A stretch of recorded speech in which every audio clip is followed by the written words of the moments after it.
Hey, what's going on, guys? It's me, Aiden, from Cartoon Apocalypse, and welcome back to another Miraculous Ladybug video. Now today, I've got another analysis for you guys, and it's on the episode Desperada, so if you haven't seen Desperada yet, go check it out because it came out earlier today, but I'm going to be talking about it. I also think it's a good time to mention that I've been working on some Amino stories, and basically what those are little videos that go up on the app Amino, so you can go check that out. That link's down in the description as well as all my social media. So if you want to see more content from me, go check that out if you're interested. Also, just as a little bit of a reminder for you guys, the next episode that we will be seeing, unless the Family Channel changes it, but we're already 5 days away, it's on September 10th, which is 5 days away, and that's the episode Ladybug. So unless Family Channel decides to change it, that's where we stand right now. So in another 5 days, we will be seeing another Miraculous Ladybug episode. So I'm really excited. September is just going to be a great month.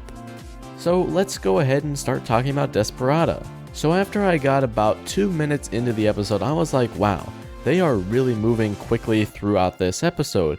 And it made sense to me why later on in the episode, because they showed how Aspic just kept retrying, and they showed a bunch of these. And basically, what they did is they focused more on the plot side of things, as far as leaving more time for the actual stuff that we cared about in this episode. Now, in the episode Party Crasher, for example, they spent a whole lot of time setting up, hey, Adrian's having a party, and they spent a lot of time introducing people coming to the party and things like that, and we barely got to see any of the heroes. And Desperada did this very well because they spent more time on seeing Aspic and Viperion and basically their interactions between the heroes, and I really like that about this episode. Now, here's the one problem. The beginning felt rushed, and I didn't necessarily like that. Now, in my opinion, it is better to have a rushed beginning and focus more on the stuff that we care about, as far as the new heroes and stuff, but really what they should have done is spaced both parts out evenly, or at least made the beginning part not feel rushed and kept the middle the same amount of time. Now, you may be asking yourself, Aiden, how would you do this? Well, I have a very simple solution for this. You split it up into 2 episodes. If you have a show strict on continuity, that means you can break up the episodes into multiple episodes, so you can spend 20 minutes focusing on one part and then focusing another 20 minutes on the second part. That way you have a nice balanced arc. And really, they should do this with multiple episodes, because if they space it out and it's a good episode, they could really make it better because nothing feels rushed. Now, I honestly don't see them doing that anytime soon. This show is really liking to stick to that format of, hey, let's stick to 20 minutes and that's it. 20 minutes per episode, we wrap up the entire arc for that episode in 20 minutes, and I don't like that, so I hope that they do start to change that, but I don't think they will. So just wanted to mention that Desperada actually did some good as far as the way that they aired the episode, because they focused more on the characters and the heroes, not so much, the shipping drama at the very beginning. Which, speaking of that shipping drama, let's go ahead and talk about it, because Marinette really annoyed me in this episode. Now, obviously, I ship Adrian, and that is okay, yeah, sure, but I don't like it when people start to just neglect other characters. Like in this case, Marinette was completely neglecting Luca, and this is a common theme. We even saw Adrian and Marinette, and Ladybug, I guess if you want to count them as 2 separate people, neglecting other people and things because they were so focused on the person that they liked, and that just, I mean, it's a good theme for this show, and it does make sense, but Marinette just takes it to a whole nother level, and I find that really annoying. Now, here's another thing that I noticed. Luca, whenever we panned over to him, he seemed to not notice it at all. And you want to know the reason why, or at least the reason I think this is? It's because he likes Marinette. So he's like, oh, well, Marinette's just trying to be nice to Luca, and he doesn't see anything of it. And that's basically why I think Luca didn't notice, because I'm pretty sure we were all facepalming when Marinette decided, like, hey, yeah, let's have Adrian become Jagged's new guitarist. I think we were all facebombing, and probably the other characters did too that weren't Luca and Adrian and whatnot. But yeah, that was just a part that annoyed me, but it makes sense for the character, so that's just a whole, like, personal thing, opinion, I guess. So now I guess we should probably talk about like things that actually make an impact for the rest of the show. We got to see the premiere of the Snake Miraculous, and that's pretty cool, right? I think we'd all be a little bit more excited for it if we didn't see Party Crasher yet, but that's alright. We actually learned a new thing about the Snake Miraculous, because in Party Crasher this wasn't illustrated very well. And also, I don't think we saw the harp really in Party Crasher. There was like one scene with it, but that was it. Basically, we learned that in a 5-minute period, you can go back as many times as you want. In Party Crasher, it made it seem like, okay, so you could go back once and then that was it. That was your second chance, and you didn't get any more chances because Viperion messed up and he got captured, or what happened in that? I think, yeah, he got captured in Party Crasher. So we thought, okay, so you can only go back once, but this episode really proved that you can go back as many times as you want within that 5-minute period. And the 5-minute period doesn't travel across universes, so if you spend 4 minutes doing something and then you're like, oh shoot, we need to go back, then you go back 4 minutes before, you still have a full another 5 minutes. So basically, you can have an infinite loop.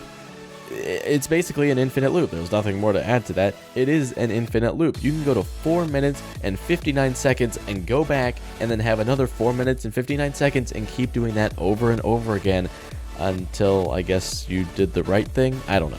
So that was cool that we learned that. Now, Adrian actually put this to good use because he used it like 25,000 times. And that is insane. Like, you would just start to go crazy because he said he was trying to do it for months. And just think about that.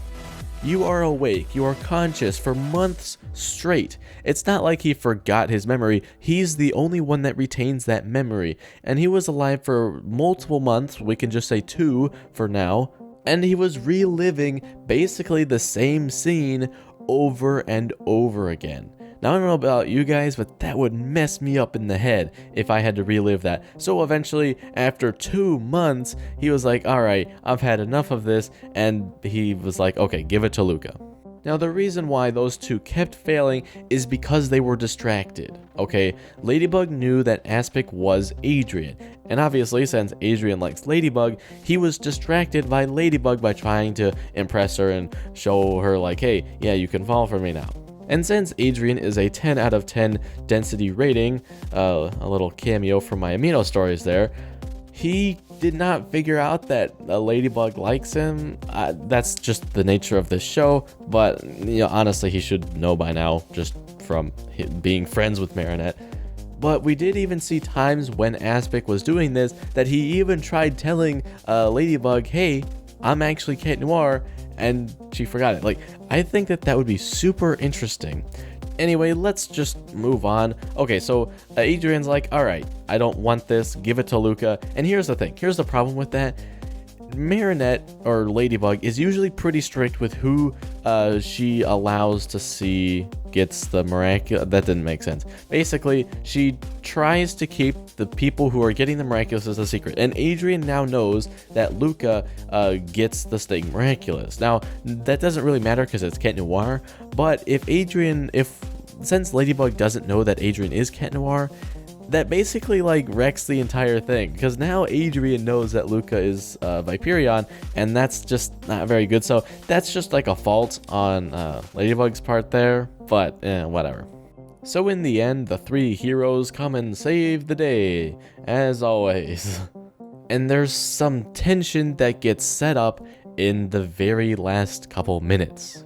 Kagami knows that Marinette likes Adrian, but also knows that Luca is probably on there as like an option. Hence why Kagami said, you better make your choice soon. Now Alia comes in and says, okay, well they each get a choice too.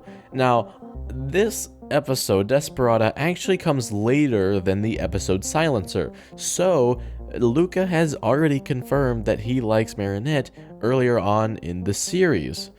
So, Luca has technically already made his choice. I guess he just never really asked out Marinette.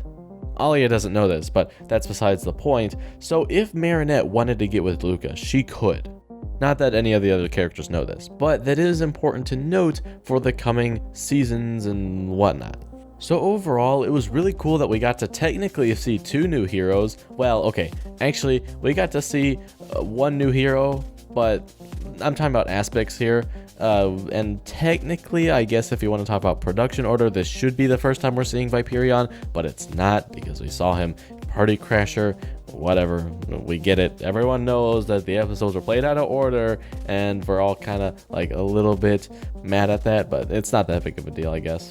But overall, I like this episode. It was a plot-filled episode. It was actually better than what I had thought. I thought it was just going to be the typical Luca gets the miraculous help save the day and they're done. But no, we actually got to see some aspect stuff, and I was actually wondering when we would get to see that, but I was thinking that that would be when we saw Snake Noir.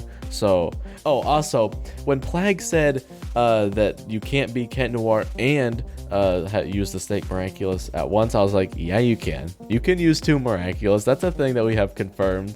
So for people who don't follow all the news and San Diego Comic-Con stuff, I was like, haha, they're in for a big surprise after hearing Plague say that. But that was interesting. Like, I just kind of want to know, like, why Cat Noir would get the snake and the Cat Noir Miraculous. Like, I want to know the reason, because he can't just say like, oh yeah, I have experience with it, because he can't say that, because then that would just reveal that it was Adrian. But Ladybug probably wouldn't figure that out anyway. Anyway, this video is getting way too long. If you enjoyed, leave a like, subscribe, and for more content, I guess. And yeah, I'll see you guys later. Goodbye. I'm actually also Cat Noir, and I've been in love with you since our eyes first met.